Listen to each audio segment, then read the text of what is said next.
Plus d'1 million de personnes ont défilé aujourd'hui dans toute la France contre le relèvement de l'âge de la retraite de 62 à 64 ans.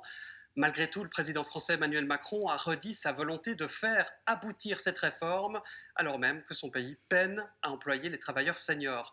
Guillaume Parent et Raphaël Grand. Jour de colère en France. À l'appel des syndicats, des centaines de milliers de personnes sont descendues dans la rue pour s'opposer à la réforme des retraites. Au cœur de la contestation, le relèvement progressif de l'âge de départ de 62 à 64 ans. Grâce à Emmanuel Macron, du coup, je vais repousser mon départ à la retraite de 6 mois. Je suis là aussi aujourd'hui parce que le sens de l'histoire, c'est plutôt travailler moins que travailler plus. Je sens aujourd'hui quand même une certaine colère, il y a plus de monde.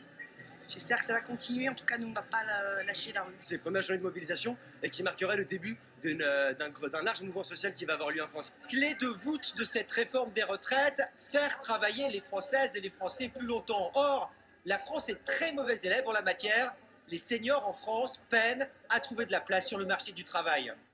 Viviane a perdu son emploi il y a 2 ans.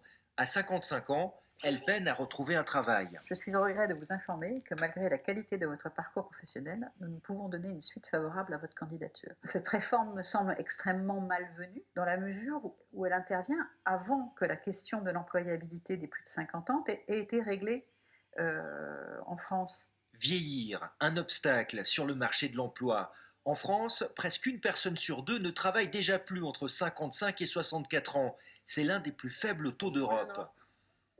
Jean-Emmanuel Roux s'est lancé sur la brèche avec un site d'emploi spécialisé pour les plus de 50 ans. Il a une belle expérience dans la logistique, polyvalent, réception, contrôle. Pour lui, la réforme des retraites, c'est une chance de redynamiser le rôle des seniors en entreprise. La meilleure solution pour l'entreprise, et je me bats là-dessus tous les jours, c'est des équipes intergénérationnelles. La force d'un senior, c'est très rapidement, c'est son expérience.